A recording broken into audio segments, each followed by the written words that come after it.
To the left. To the left. Oh, he's already been in here.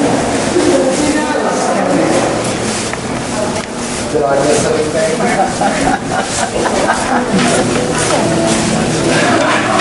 Well, we just flew in it. My arm's tired. No, the hearse broke down, remember? Just enjoying the table. Never adjusted any rocks. He just flew around and made trips to Moyac a lot. Yeah, and came back, and it was 1977, folks. What can I tell you? You know, it was different times then. We were on after Saturday Night Live, so yeah, we. It's going on, Marty. Yeah. Sorry, I have new friends down here. Carlos BORLOFF.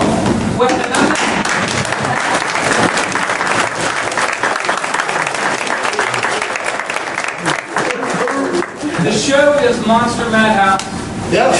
And I'm going to take a guess that there's some inspiration from Kiss involved. Not at all. No. None whatsoever. Tell us about your show. Glad you came. Washington, D.C. horror host kind of show. Inspired by this man right here. Legendary. Count Gordon Ball.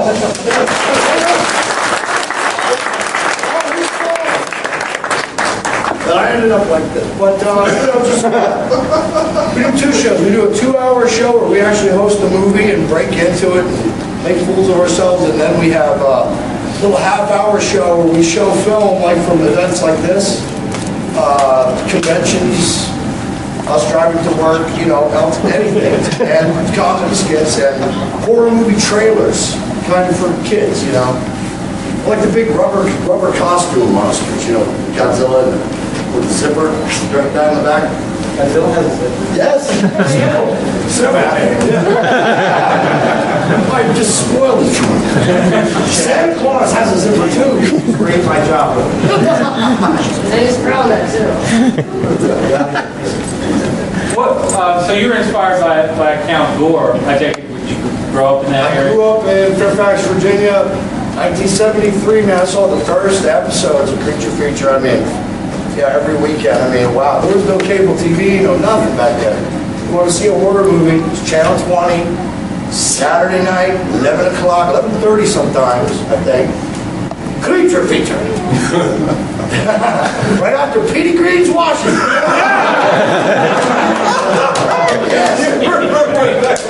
Petey Green's Washington. You had the Rolling Stones played at the end with the saxophone. Something like that. That was just good times, man. For the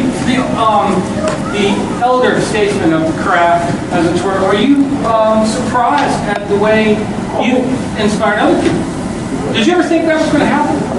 Yeah, inspiration, perspiration is all the same. Did you know from your, I'm sure you were aware, we've been hearing these stories about a very passionate fan base. But, well, I can ask it this way. Here we are 30-some years later. And you're here.